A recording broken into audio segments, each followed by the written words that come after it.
Hey, what's up, everybody? It's Dirty coming at you. The real half.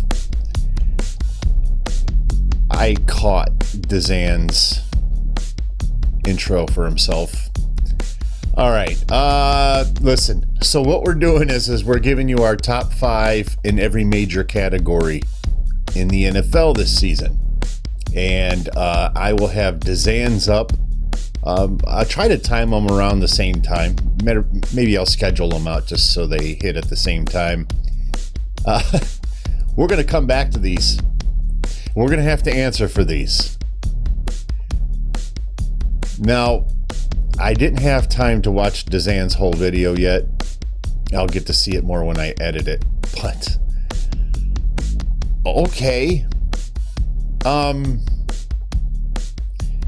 Yeah, we're going to have to answer for these, DZAN. Do you not understand that? Keep your boys out of it. But, hey, you do you, man. All right. Quarterbacks. I'm doing quarterbacks first. And we're going to try to keep these as tidy as possible. DZAN did a great job at keeping the flow going there. Nice work there, brother. Okay, my top 5 quarterbacks for this upcoming season. I'm going to go 5 through 1. Add a little bit of tension to the whole thing here. Number 5 may shock some of you. And if it does, shame on you. Matthew Stafford. Matthew Stafford is, without question, the most underrated quarterback in the NFL. The most underappreciated quarterback in the NFL, because all that guy does is sling the ball. And it goes all over the field. He has no limitations, not inside, outside the lines, not the numbers.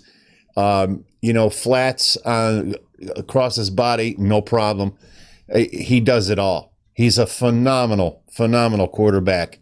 And now he's on a team with an offensive guru.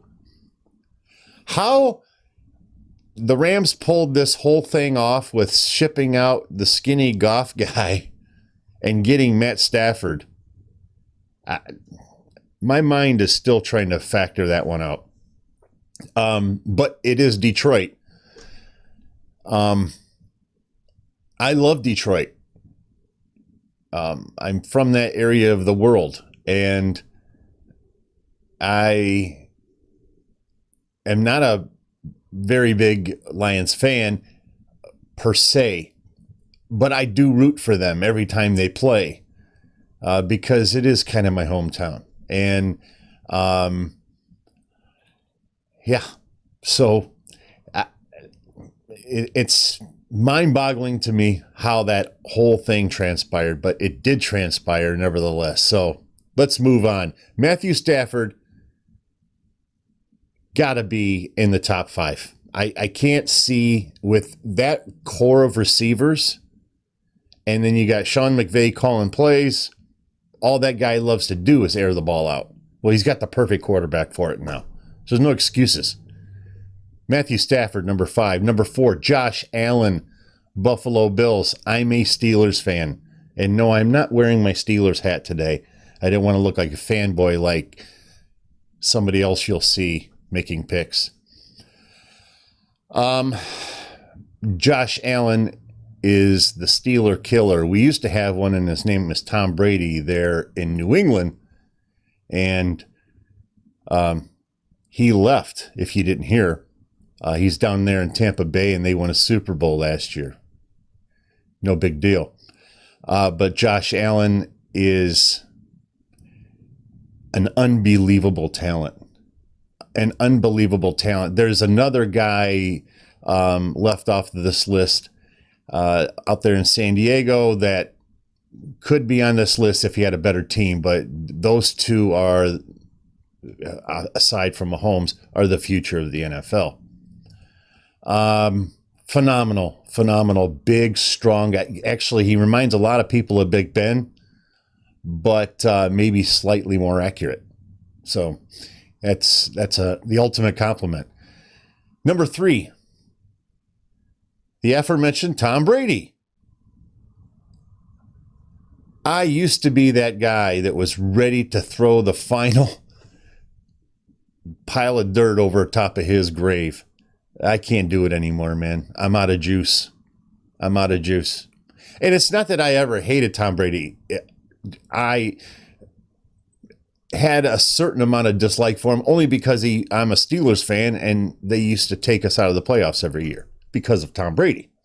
So, you have to forgive me a little bit. But nevertheless, I'm here admitting that. And that's half the battle. Please understand my pain. But seriously, Tom Brady, AB, the list of receivers on that team is a who's who. You have 3 phenomenal running backs now. You got Gronk, who's got stick him on his hands, and great offensive line. And they won the fucking Super Bowl last year. So there's no way you can count them out. You just can't. You never, ever, ever count out the heart of a champion. Number 2. I tell you what, 1 and 2 are interchangeable for me, truth be told. But I expect a huge and enormous season out of Aaron Rodgers. That dude is going to ball out. It's probably going to be his best season of his career. If he does leave and Ben leaves Pittsburgh, I'd be okay with that. In seriousness, if he does leave, I don't think Green Bay understands the game of football. I don't know how you let that man leave. I don't know. But I don't know. It shouldn't, that conversation should never even begin to happen. But it's begun to happen. So we'll see. I don't think it will happen. I can't imagine that they're that stupid. But nevertheless, Aaron is going to ball out this year. So we got number 2 for Aaron Rodgers. Number 1, Patty Mahomes. He is the future of the NFL, and it looks to me as though there still might be a gear left for that guy, which is ridiculous. I mean, if that guy can go up another level, we're talking potential GOAT. We're talking potential 7 or 8 Super Bowls here. We really are. The sky is the limit for that guy. Be right back with my wide receivers.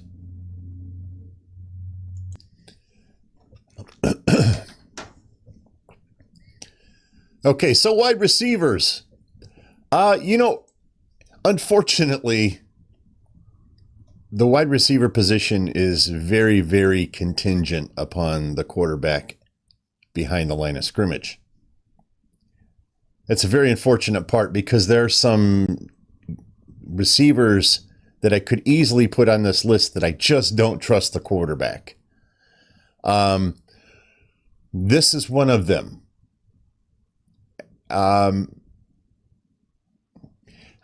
Oh boy, Justin Jefferson. I love Justin Jefferson. Love him. Kirk Cousins, not a fan. And I don't trust him. He can easily throw up 28 points just as easily as he can put up a goose egg. And I just can't get a beat on the guy. I think he lacks a lot of maybe not inner strength. He's in the NFL. He's got inner strength. But that fight, that nasty disposition that Tom Brady can have, you look at Brett Favre, Ben Roethlisberger. These guys are gritty guys, right? Even Aaron Rodgers has a grit to him. He's got a lot of fire in his eyes. The list goes on and on. You talk about your most clutch quarterbacks in the history of the NFL. They always had a certain amount of grit, and Kirk Cousins just doesn't have that. He doesn't. But I am going to sneak in Justin Jefferson at number 5. We could have easily put in Adam Thielen, because don't get it twisted. A big part of the reason why Justin Jefferson was able to put the numbers up he did is because Adam Thielen was down for quite some time last year. But I don't know how well he's doing, and I got to pick between the two of them, because one of those two is going to find their way to the top of this list by the season's end. I'm sure of that. Number 4, Stefan Diggs, former Minnesota Viking. Stefan Diggs is a tremendous route runner. And I really, the matchup with him and Josh Allen is just a match made in heaven. So, number 3. Okay, before I get into number 3, I want to point a couple of receivers that I left off this list, and that is Julio Jones and A.J. Brown. And it's for the same reason. I don't trust Ryan Tannehill. He's had a lot of bad seasons in the NFL. And he's had a lot of bad coaches. He's been in a lot of bad systems. So I give him a pass on that. I really do. But he's had one good season in the NFL. And I don't know how many seasons he's been in, but it's been a long time. So was last year a fluke? That's a legit question in my opinion. So number 3, Tyreek Hill. Tyreek Hill is on the receiving end of Pat Mahomes. Tyreek Hill is a phenomenal route runner. He's probably the fastest receiver in the league.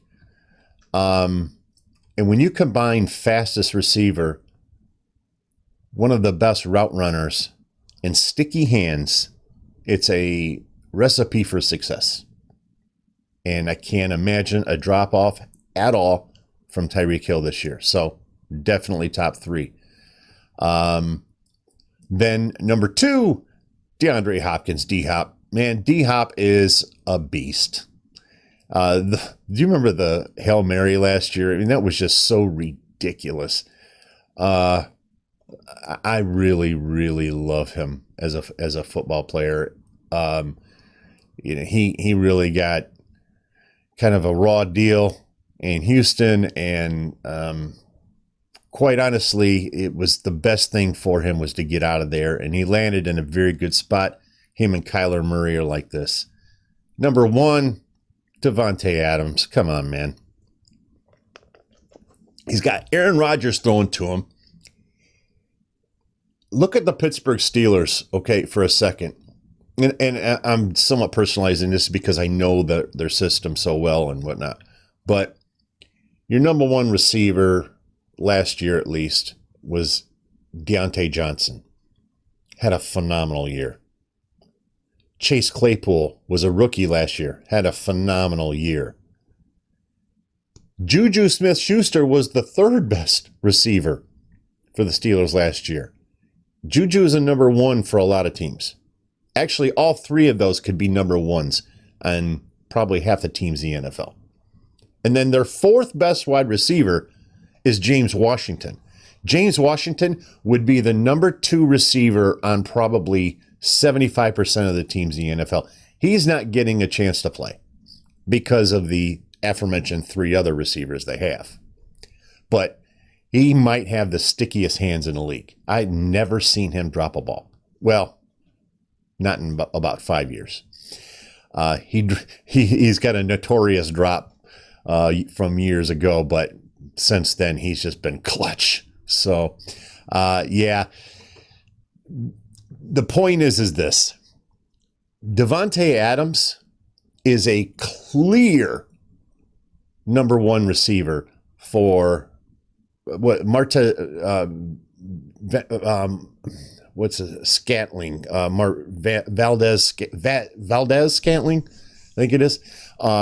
He's probably their number two receiver, right? There is such a massive discrepancy. You know, you got teams like the Steelers or Tampa Bay, even better, you know, with Evans and AB and all this, Chris Godwin. You know, Devonte Adams is going to get the ball thrown to him from Aaron Rodgers probably 75% of the time. He's going to catch 95% of those catches. Do the math. He's your number one wide receiver. Be right back with running backs. I do think, before I get into the wide receivers, that it is very noteworthy to point out that I did leave off Michael Thomas. I don't even know if he's playing this year. So I'm not going to put him on there. And it certainly looks like he's going to at least miss a game or two, at the very least. So we don't even know if he's going to finish out the season in New Orleans at this point. There's a lot of drama going on there. All right, running backs. Number 5, speaking of the Saints, I have Alvin Kamara, number 5. And I'm going to tell you guys, I am a diehard Steelers fan, as you know. It was very, very difficult for me, and I know what you guys are going to say as soon as I say this, but just hear me out, all right?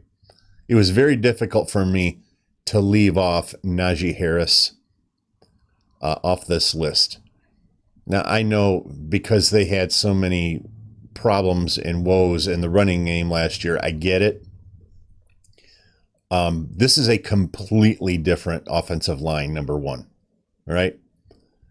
Doesn't necessarily mean they're going to be better, but I got to tell you guys, I've been watching training camp very, very intently. Najee, and I've also seen the preseason games, Najee Harris is the real deal. And I can't wait for the world to see it. He is the real deal. And he's going to be up toward the top. I guarantee that, barring injury, you know. But he will be in the top 10 for sure. It was all I could do to not put him on here.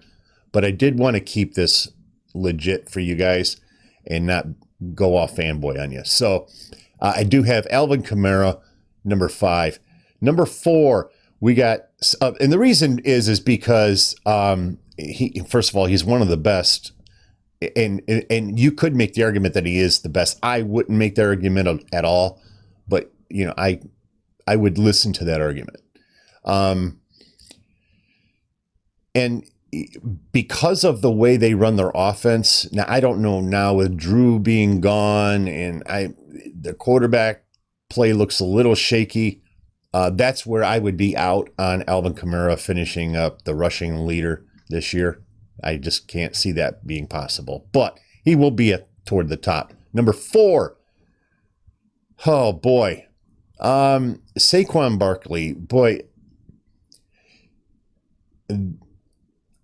that guy was an absolute beast. Going into the season and then coming back, his comeback trail was phenomenal. And shout out to the doctors, man. I mean, some of these doctors are getting these guys back playing. You know, in some cases, you hear of a torn ACL, somebody's going to be back in week 8. And what the fuck? I remember it used to be it was an automatic. Rod Woodson tore his ACL trying to tackle Barry Sanders. And he came back for the Super Bowl. And I believe he did that in like week 2 or week 3 against the Lions. It was in Three River Stadium, I remember, but on that fucking turf. Ugh. Anyway, came back for the Super Bowl, and everybody was freaking out. Oh, my God, he came back in the same season. Well, it was a Super Bowl, so that was 5 weeks out from the end of the season as it was. So 6 weeks, actually, probably. Anyway, yeah, Saquon Barkley, full-on beast mode in his return, and I expect big things from him. Number 3, listen, 1, 2, and 3, they're all interchangeable. And the one's going to kill me to say his fucking name out loud, but I have to keep it real.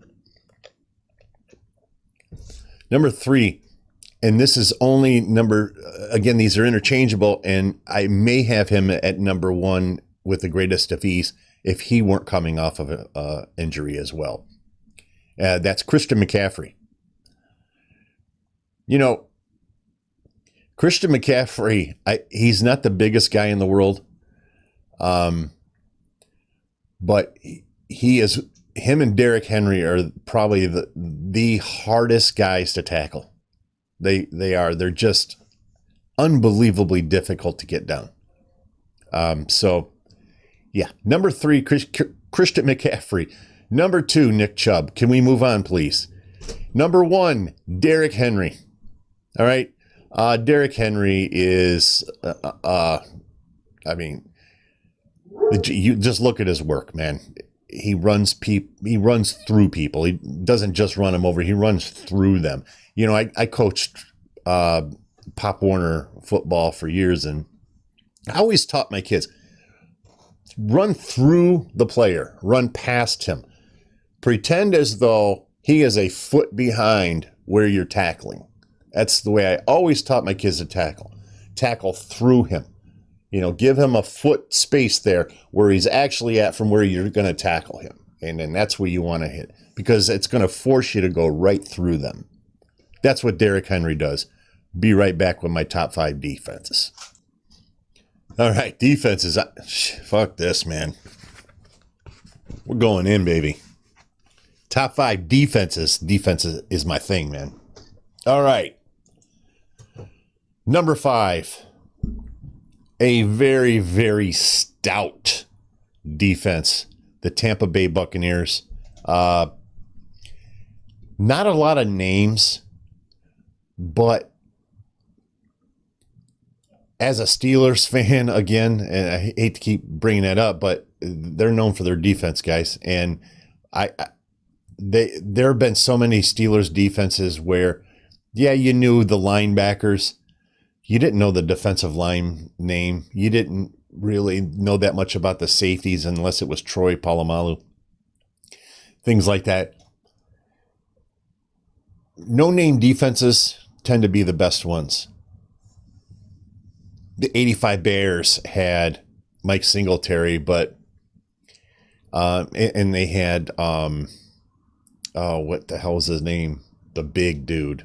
Defensive lineman. Anyway, they called him the Fridge. William the Fridge Perry. But other than that, nobody can name, unless you're a Bears fan, nobody can name any of those players, but they were phenomenal. That's the point, is that these are teams, man. All your best defenses, they're teams, you know? So maybe with one exception in this list, quite frankly. And that is the next one, which is the LA Rams. They do have Jalen Ramsey. Other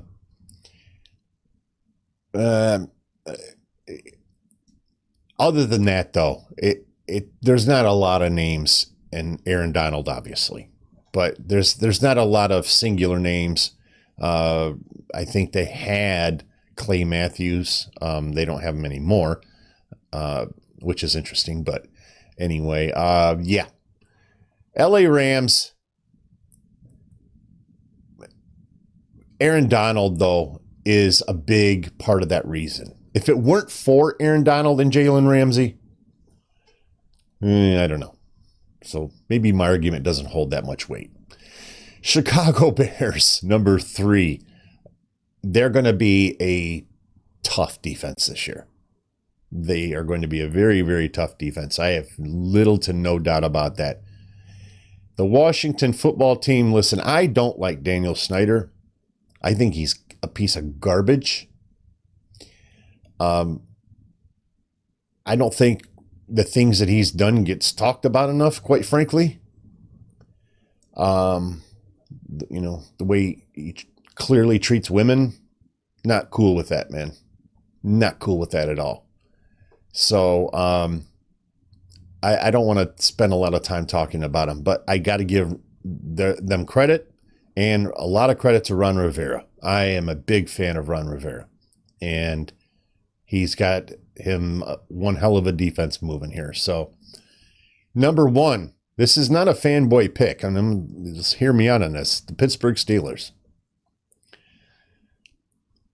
They are severely lacking, and I'm just going to call it right up front because I know this team inside out, but they are severely lacking at corner right now. Joe Hayden is looking for a new contract. I think he's 32 or 33 years old. I'm not sure he's going to get it. But I love Joe Hayden. But when a guy gets to be, especially a corner, actually any position on defense, when a guy gets to be 32, you always start wondering, is this the year? Is this the year? 33, is this the year? 34, this is probably the year where they lose that step. And you just never know when it's going to happen. You don't. Nobody can ever predict it because we've seen this movie play out a million times and we just never know the answer until it happens. Is this the year that happens? We lost Mike Hilton, who was a phenomenal cornerback. That hurt. That stung. With that said, defensive line, the only argument you can make that comes anywhere near Pittsburgh Steelers is the Rams. And it's because of Aaron Donald. Period. End of story. But Stefan Tuitt, Cam Newton's now a nose tackle. I don't know if you heard, for the Steelers. Cam Hayward, the best lineman in football, in my opinion. And I'm including Aaron Donald. I have a reason for that, but I can't get into that right now because we're going to get too sidetracked. Linebackers. They just got Joe Schobert. I don't know how Kevin Colbert, by the way, GM of the year, Kevin Colbert, he's pulled off some miracle moves this offseason. I really honestly thought coming into the season the Steelers are going to be a porous defense. That's not the case. And now looks like we're probably going to have a running game. So anyway, phenomenal job at Kevin Colbert. But they pull off the Joe Schobert deal. Devin Bush is back now. TJ Watt, yeah, he's looking for a contract. He'll be in uniform. I have little doubt about that. TJ Watt, probably the best edge rusher in football. I don't know how this team cannot be number one. And I looked at Pro Football Focus. Fuck them, those fucking people, man. I don't understand that. I think they've got Michael Thomas at like number 5 for wide receivers. Are they not paying attention? I mean, how can you do that when you don't even know if a guy's going to be playing or not? I digress. Pittsburgh Steelers number 1. Be back with offenses.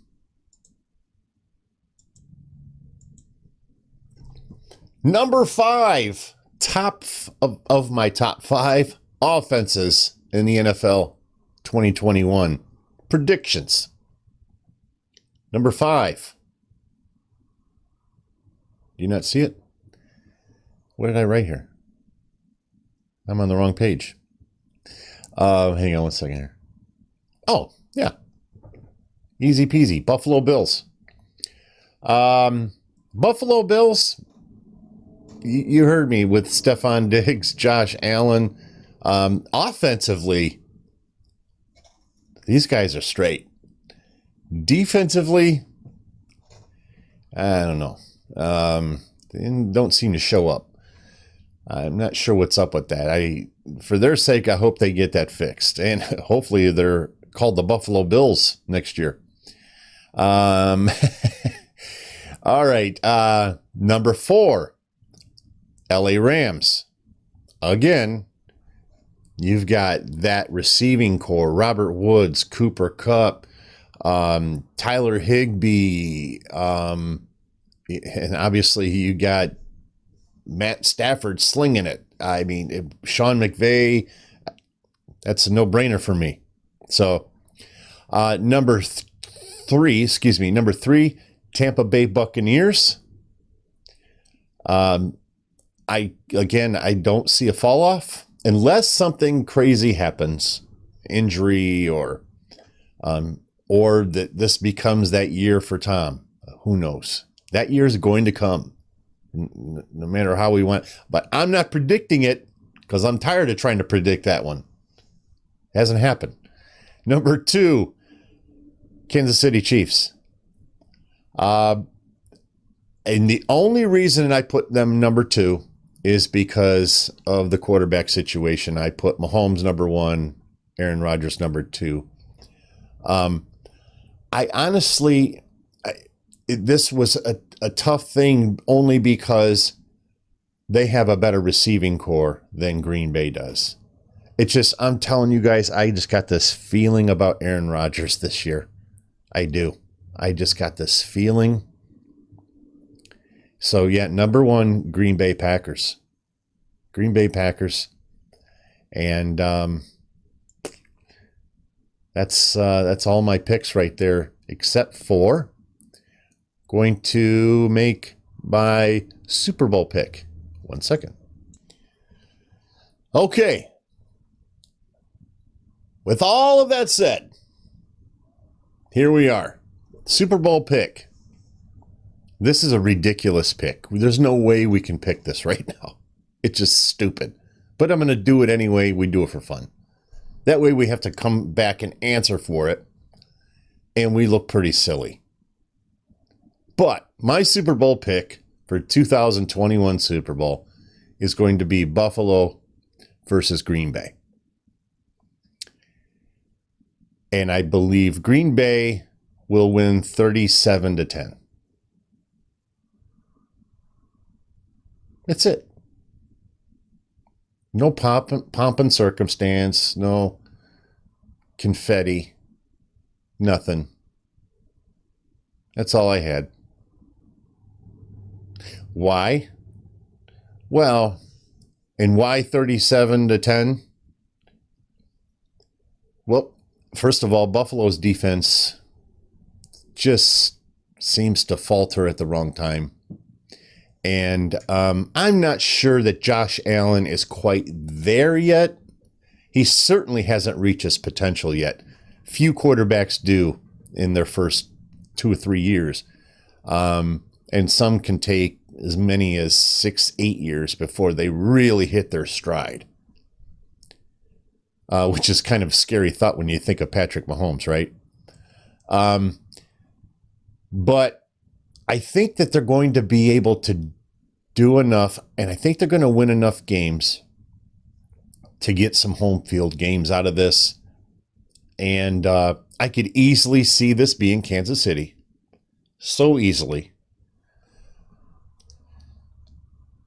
I don't know. I just get gut feelings sometimes, and that's all I have to work off right now.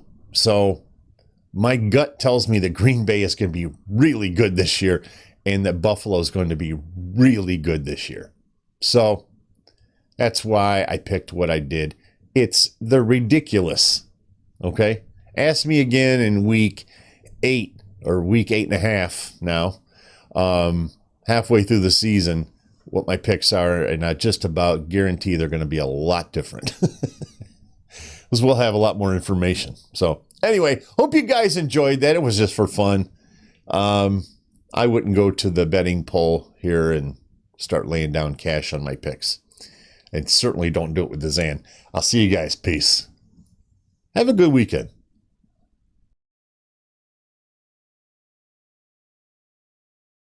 What is going on, everybody? It is your boy DZAN coming at you, the better half of Dirty and DZAN, aka the only one that matters. Today, people, as you know, we are going over Dirty and I's predictions, picks, if you will, for the new season in the NFL. A little late coming to you, but we wanted to give enough time in the preseason, a little bit closer to the regular season before it really pops off, before we give these lists to you. So without further ado, there's going to be a lot to cover. So let's fucking get into it.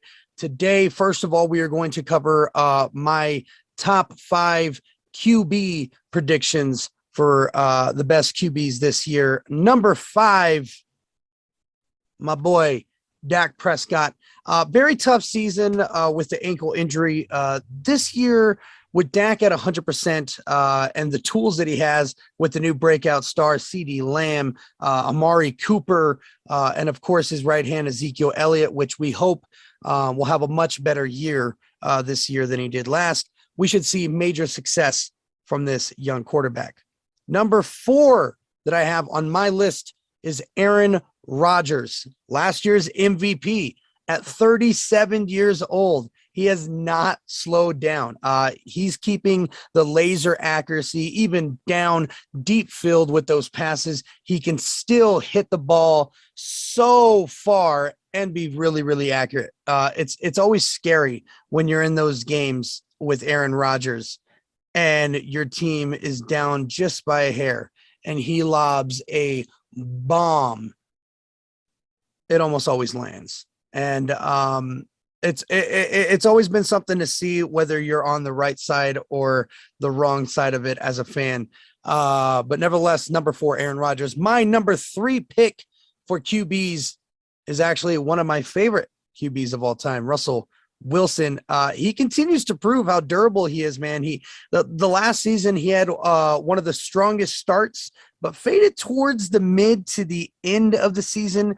If we get Russell Wilson from the first half of last season, it's going to be one hell of a season to look out for him. My number 2 should come as no shocker to anybody, Tom Brady. I mean, holy shit, there's not much else to say. He's still doing it so big at the age of 43. It's incredible. He's helped reshape the Bucs, bring them to a Super Bowl, and is going for a repeat. Not much else to say about it. Number 1 QB this year, people, Patrick Mahomes, 2018's MVP, Super Bowl MVP at 25 years old. I mean, he's not even at his full peak yet. He's only going to continue to get better and better. This team is only going to continue to get better and better. Those are DZAN's picks, my top 5 picks for the quarterbacks for this season. Now, next, I want to go ahead and talk about the running backs this season. And one important thing, I struggled with this one a lot with my number 5 pick because he really should be closer towards the top. But with his injuries in last season, made things a little tough. And of course, I'm talking about Christian McCaffrey from the Panthers. Like I said, he'd be a lot higher without the lack of play time.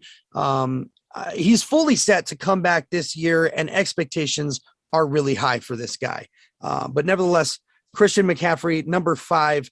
My number 4 this year is going to be Aaron Jones of the Packers. Aaron Jones is just such a reliable runner for Rodgers, but he has proven to be a great receiving target as well. As he continues to catch his stride with this team, I think we're going to see a big season for the 26-year-old.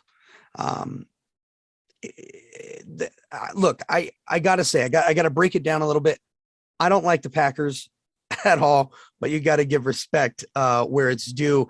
And they are one hell of a team. My number 3 for the running backs, Alvin Kamara from the Saints, another team that it's a little tough for me, but that's okay. They got killers on the team. They've always got killers on the team. The versatility of this running back, it's continued to impress me. The agility when running, his ability to be open for those receptions, it makes him a jack of all trades. He's definitely one to watch for this season.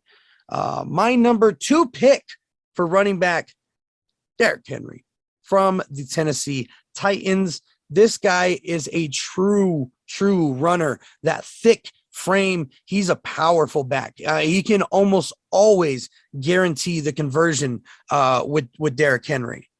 My number 1 pick is going to be Dalvin Cook from the Minnesota Vikings. Now, Dalvin Cook has the potential to be the leading rusher this year, without a doubt. He's given Cousins the ultimate puzzle piece, to build out his team, because again, with not only being that great runner, I mean, the passing game, he's really opened that up. He's a constant, reliable receiver running back, probably the most reliable in the league when you think about running backs that receive the ball as well. He is one of the best. So that is my top 5 running backs for this season. Now, moving on to the wide receivers. This one, a little tougher for me to build out. Had to do a little bit of research. Not much for this guy. Number 5, Mike Evans, the behemoth of a man. Mike Evans, 6 feet 5 inches fucking tall. He is just so hard to cover with his height, and it just makes him such a great, easy target for Tom Brady to hit over and over again. So expect to see another big yard reception for this guy. I think he's almost got 14 yard per reception average. So I only expect to see more great things come from Mike Evans. My number 4 for wide receivers this year is Justin Jefferson, the rookie of the year himself, replacing Diggs, which it ain't easy. It ain't easy to get a man, but they found a gem in Jefferson. Look, let's put it this way: 1,400 yard reception. Okay, with 88 receptions, 1,400 yards, 88 receptions. That puts him at 16 yard average for the year. 22 years old. His speed is incredible. I mean, he's just proven to be the biggest success is his speed, for sure. And it's going to continue to be for years to come. And that's why he's at my number 4. My number 3, Stefan Diggs. Hello, the guy who, was replaced. There he is, Stefan Diggs. After a really hot season with Minnesota, and then jumping into a new team with the Bills, it didn't seem like there was much of a learning curve when it came to him and the QB, Allen. I mean, I expect Stefan to find even more of a groove this season. So it can only get better. Number 2, Devonte Adams is my number 2 wide receiver for this season. He hit his career high last year in touchdowns with 18 for the Green Bay Packers. He had a tough go with the injuries, but he's bounced back in a very strong way, and he looks to have another standout season this year. But here's my number 1, people. My number 1 pick for wide receivers this year is Tyreek Hill. He is one, if not the fastest wide receivers in the game, with an aim like Mahomes has. I mean, Tyreek is the scariest man to cover deep downfield. He's had an amazing year last season, and I look forward to a career best this season. Look out for that man. So we went over our QBs. We went over our running backs. We went over our wide receivers. Now, quickly, let's touch on what I think will be the number 1 offense this year, team-wise, and the number 1 defense this year, team-wise. Based on my picks from earlier, it's pretty easy to tell that I think the number 1 offense this year, Kansas City Chiefs. That's my number 1. Patrick Mahomes, God, he's really hit his stride. I mean, he's hit well over 4,000 passing yards in the last 3 seasons, leading the NFL in average passing yards per game, which is 323. You couple that with, again, like we talked about before, the choices and weapons with Travis Kelce, Tyreek Hill, Clyde Edwards-Helaire. You got. He's taken them to the biggest show twice in a row, and they may go for a three-peat. Time will tell. That's my number 1 for offense of the year. My number 1 defense for this season, the Rams. Okay. And I mean, look, they got defensive end, Aaron Donald. Okay. I can just stop there, right? But I'll continue. Okay. Their breakout cornerbacks, Jalen Ramsey, Darius Williams. Now, losing John Johnson and their safety to Cleveland, it was tough. But make no mistake, they will have more than likely the best defense this season. Mark my words. That's it, ladies and gentlemen. I try to make it as concise as possible for you, so you're not hearing me word vomit a shitload. I'm interested to see what Dirty picks. We'll find out. Thank you guys so much for watching, and we'll see you guys next time. Peace.